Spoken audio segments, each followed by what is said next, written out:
एक दूरस्थ गांव के घने जंगलों के बीच रुद्र बाघा नाम का एक विशाल आम का खेत था, जो अपने असाधारण मीठे लेकिन खून जैसे लाल आमोदों के लिए जाना जाता था। कोई नहीं जानता था कि इन फलों का रंग इतना अजीब क्यों था, लेकिन गांव वालों ने इन्हें कभी खाने की हिम्मत नहीं की। यह खेत दशकों से वीरान पड़ा था। इसे श्रापित से कहा जाता था। एक गर्मी के मौसम में कार्तिक, एक संघर्षरत फल व्यापारी, इन अंधविश्वासों को नजरअंदाज कर इस जमीन को खरीद लेता है, यह सोचकर कि वह इसकी खोई हुई पहचान को फिर से जिंदा कर देगा। उसके मजदूर सूर्यास्त के बाद खेत में जाने से मना कर देते थे। उनका दावा था कि उन्होंने पेड़ों के बीच से आती फुसफुसाहट तेज सुनी थी। कार्तिक उनकी बातों को मजाक समझकर एक रात खेत में रुकने का फैसला करता है, यह साबित करने के लिए कि यहाँ भूत प्रेत जैसी कोई चीज नहीं है। अगर आपको कोई डरावनी जगह में रात बितानी पड़े तो क्या आप हिम्मत करेंगे? सूरज ढलते ही खेत में अजीब सा सन्नाटा छा गया।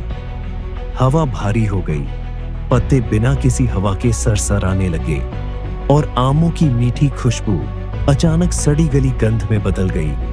फिर एक अजीब सा दलदली आवाज सुनाई दी। कार्तिक ने पेड़ों की ओर देखा और उसके रोंगटे खड़े हो गए। आमों से खून टपक रहा था। गाढ़ा काला तरल उनकी सतह से बह रहा था, जैसे कोई ताजा घाव रिस रहा हो। जमीन उसके पैरों के नीचे मुलायम होने लगी, जैसे नीचे कुछ हिल रहा हो। तभी एक तेज फुसफुसाहट हवा में गूंज उठी। जो लिया गया था उसे लौटाओ। अगर कोई अनजानी आवाज आपको सुनसान खेत में बुलाए तो क्या आप भागेंगे या वहीं रुकेंगे? डर के मारे कार्तिक जड़वत हो गया। तभी मिट्टी फट गई और एक कंकाल जैसा हाथ बाहर निकला। उसकी टखने को पकड़ लिया। कार्तिक चीख पड़ा, पीछे हटने की कोशिश की, लेकिन उसकी नजर पेड़ों पर पड़ी। पेड़ों की छाल पर डरावने खोखले नेत्रों वाले चेहरे उभर आए थे, जैसे कोई उसे देख रहा हो।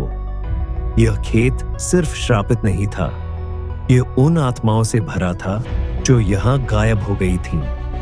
बचने की आखिरी उम्मीद में कार्तिक अपनी जीप की ओर भागा, लेकिन जड़ों ने उसके पैरों को लपेट लिया और उसे नीचे खींचने लगी। पेड़ गहराई से कराहने लगे, उनकी शाखाएं अनजाने रूप से उसकी ओर बढ़ने लगी। अगर आप कार्तिक की जगह होते तो क्या लड़ते या अपने भाग्य को स्वीकार कर लेते? आखिरी चीज जो कार्तिक ने देखी वह थी पेड़ों के बीच खड़ी एक महिला, मैली कुचैली सफेद साड़ी में, जिसके हाथ में एक कटा हुआ सिर था, जिससे टपक रहा रस आम के रस जैसा नहीं बल्कि खून जैसा दिख रहा था। अगली सुबह गांव वालों ने कार्तिक की जीप खेत के बाहर खड़ी हुई पाई, लेकिन कार्तिक का कोई नामो निशान नहीं था। बस खेत के बीचों बीच एक नया आम का पेड़ खड़ा था।